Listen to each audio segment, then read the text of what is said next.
the one interesting point I might make here is that for Deleuze, philosophy is a kind of a truth-making machine, right? That's what philosophy does. And for Badiou, it's absolutely not the case. Philosophy has no claim to produce truths whatsoever. In fact, philosophy is subordinate to the four areas of life that produce truths, right? Politics, art, science, and love.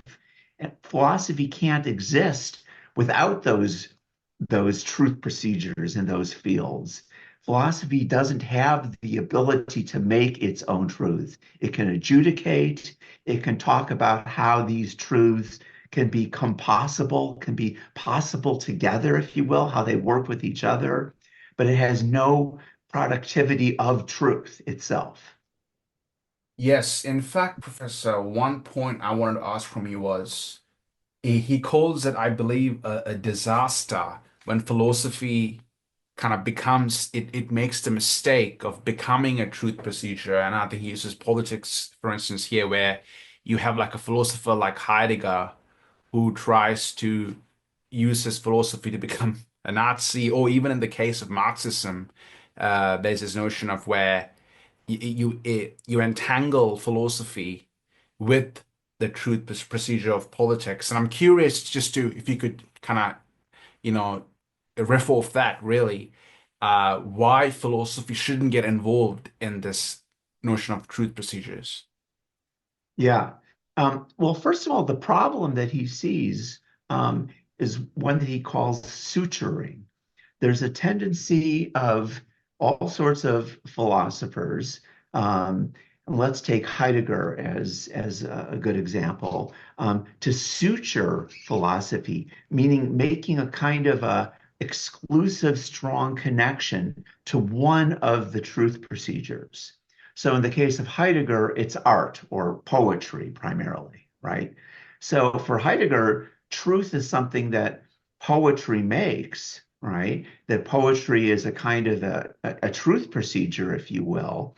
But philosophy is fundamentally connected to the poetry truth procedures in exclusion of other possibilities in politics and science. And again, with Heidegger, the anti-science impulse is most notorious, where Heidegger sees science as a kind of a domestication, of a taming of knowledge, giving it claims of truth that it really can't make, as a kind of an ideology, even.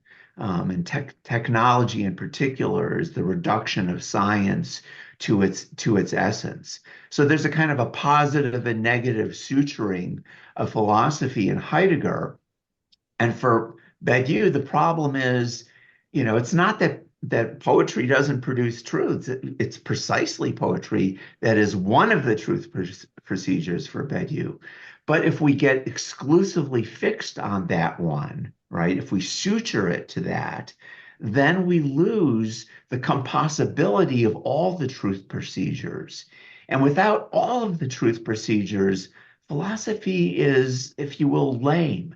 It's not using all of its possibilities of, it's not able to talk about really why all of those truth procedures in a particular historical moment of time. And it's always philosophy in a moment of time that Badiou is talking about. Why philosophy in a particular moment of time is possible is because it has an awareness of the truth procedures of all four of those fields and doesn't get somehow, attached in a sort of artificial way to one over the others. Interesting. Um, is this similar to kind of the Hegelian notion of the Isle of Minerva sets forth at the dawn of dusk, the notion that philosophy, in some sense, can only analyze the current condition, and you can't really kind of predict what's to come and whatnot. Is it along those lines, or is Badiou talking about something different? I think that it's a good connection to make that, in a sense, philosophy, the owl of Minerva, right, only works after something else has happened.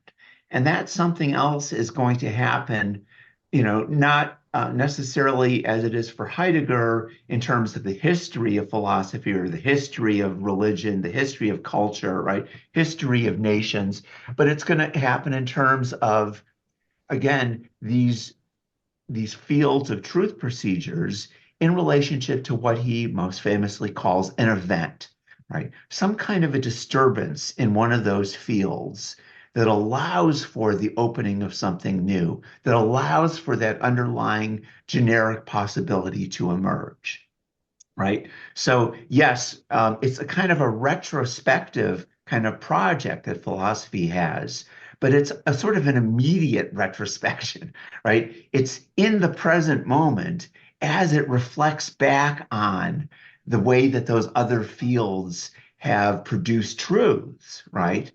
Both historically, because this is not simply a presentist kind of notion of the production of truth. Truth procedures always are in relationship to events, and events themselves form something like a history over time. They resonate with each other, if you will, truth procedures in a particular field. Um, so the events that we had in the past continue and are resonating with events that happen afterwards in politics or in art, right? So we can't simply talk about the French Revolution as an event without having some sense of its relationship to Spartacus, right, and the slave revolts that preceded it. Um, so in that sense, uh, yeah, philosophy has a kind of a reflective quality that could be seen as like the Owl of Minerva, right? Secondary, if you will, to those productive fields of truth. Yes, yes. I mean, here again, speaking of mathematics, he calls George Cantor's the discovery of set theory. That's the he calls it the Cantor event, right? And then how that kind of created something new in that regard. Beautiful. Uh, Exactly.